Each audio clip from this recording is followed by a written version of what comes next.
I honestly don't know how I've forgotten this story, but it is by far the scariest thing that's happened to me.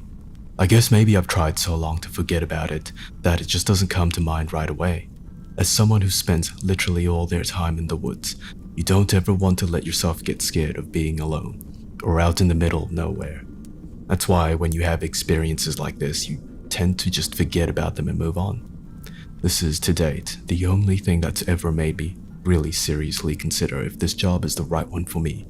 I don't really like talking about it much, but I'll do the best I can to remember it all. As I recall, this took place right at the end of spring.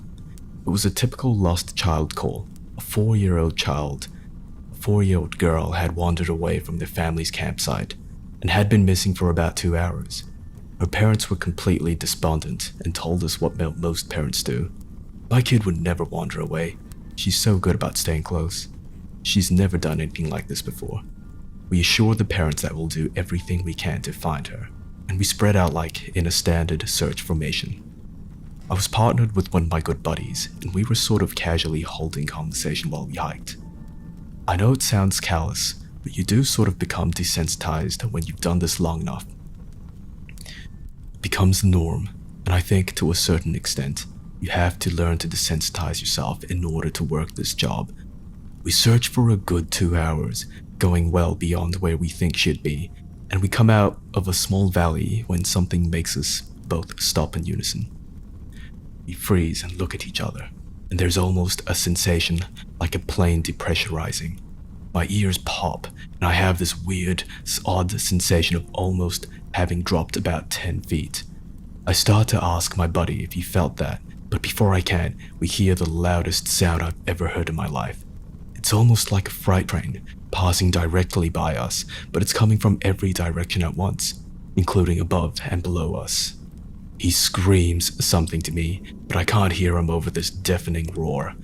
Understandably freaked out, we look all around us, trying to find the source of the sound, but neither of us sees anything. Of course, my first thought is a landslide, but we're not near any cliffs, and if we were, it would have hit us by now. The sound goes on, and we're trying to yell to each other, but even standing close together, we can't hear anything but the sound. Then, as suddenly as it starts, it stops, like someone threw a switch and cut it off. We stand there for a second, perfectly still, and slowly the normal sounds of the woods come back. He asks me what the hell just happened, but I just kind of shrug, and we stand there looking at each other for a minute. I get on the radio and ask if anyone just heard the end of the effing world. No one else hears it, even though we're all within shouting distance of each other. My buddy and I just sort of shrug it off and we keep going. About an hour later, we all check up on the radios, and no one's found the little girl. Most of the time we won't search when it gets dark, but because we don't have any kind of lead on her, a few of us decide to keep on going, including me and my buddy. We keep close together, and we're calling out for her every couple of minutes, and at this point, I'm hoping beyond hope that we find her, because while I may not like kids, the idea of them being all alone in the dark is awful. The woods can be intimidating to kids in daylight. At night, well, it's a whole different beast. But we're not seeing any signs of her, we're getting any responses, and around midnight, we decide to turn around and head back to the rendezvous point.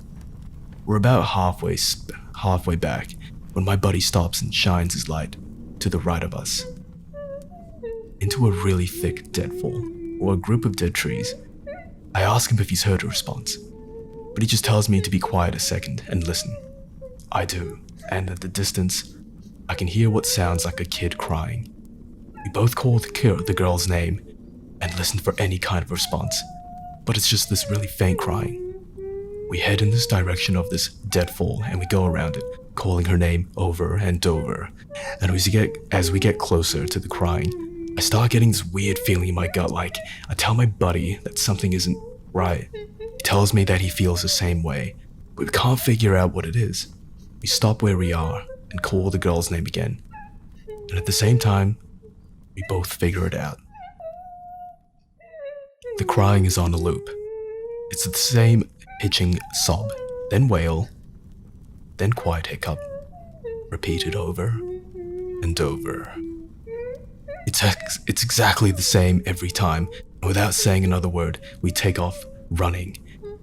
It's the only time I've ever lost my composure like that, but something about it was so incredibly wrong, and neither of us wanted to stay out there anymore.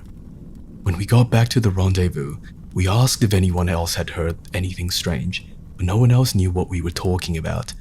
I know, it sounds sort of anticlimactic, but that call screwed me over for a long time, and as for the little girl, we never found a trace of her. We keep an eye out for her, and all the little people who we've never found, but I frankly doubt we'll ever find anything.